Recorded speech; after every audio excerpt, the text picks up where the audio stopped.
caawa Boosaaso iyo Puntland ayaan ku bilaabayaa qaar ka mid ah odayaashii iyo siyaasiyiintii Boosaaso u joogay dhexdhexaadinta iyo dhamaynta dagaalkay dhawaan halkaas ka dhacay ayaa dib ugu noqday Garowe waxaana soo baxaya inay jirto kala aragti duwanaan u dhaxaysa dhinacyada dagaalkaasi oo sababay dhimasho iyo barakac xoogan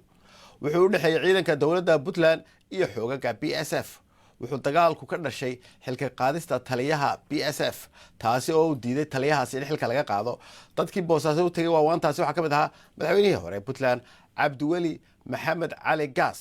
waxaana uu yiri Cabdiweli wada hadalkaasi inuusan joogsan magaaladaas ayadoo hadda degan oo camiran oo shaqaynaysa oo dadku ay niyadsan yihiin ayaan ka nimid inay sii ahaato marka wixii hadda ka dambeeyana talo Puntland oo dhan u taalo weeye talo hal qof iyo laba qof iyo shan qof midna runtii iyagu ay go'aamin karaan aniga ilama aha marka inta wada hadal dambe la saga imaanayo nabadda la ilaaliyo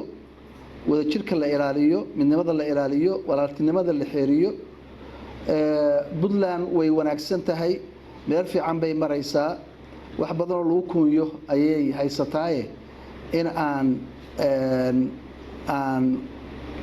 yani horumarkeeda iyo nabadgelyadeeda aan khatar la gelin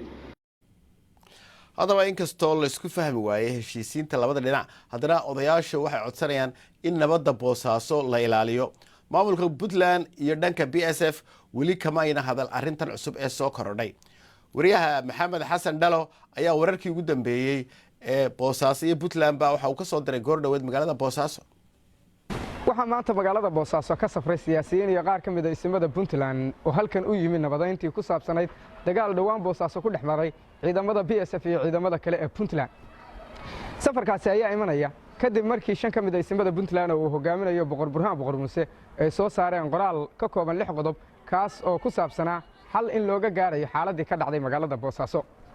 waxa ka mid ahaa qodobadaasi ay soo saareen qaar ka mid ah ismada Puntland in agaasimihii PSF Maxamuud Cusmaan Cabdullaahi booskiisii loo daayo dekada Boosaaso dakhliga ka soo xiradana 17% magaalada Boosaaso loo qoondayo warqadaasi waxa ka soo daba baxday mid ay soo saareen siyaasiyiintaasi ee madaxweynaha hore ee Puntland iyo gudoomiyaha baarlamaanka oo sheegay in ay warqadaas aanay waxba kala socon ismadana aysan arinta isku ogeyn Umar Cabdirashiid Cali Sharmaarke ra'iisul wasaarihii hore ee Soomaaliya oo isaguna qoraal kooban soo dhigay bartiisa Twitterka waxa uu sheegay inuusan siyaasiyiintaas madaxweynaha hore ah iyo gudoomiyaha baarlamaanka kula socon qoraalka ay soo saareen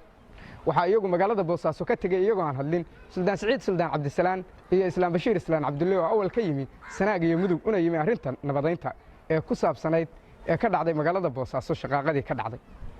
magaalada Boosaaso inkastoo ay ka barakaceen dad badan kuwana ay ku dhinteen guryana burbureen dhaqaalahana ay wax gaareen kadib markii 3 maalmood oo xiriir uu dagaal ku dhexmarayay ciidamada Puntland ka wada tirsan waa daraawiishta iyo ciidamada PSF-ta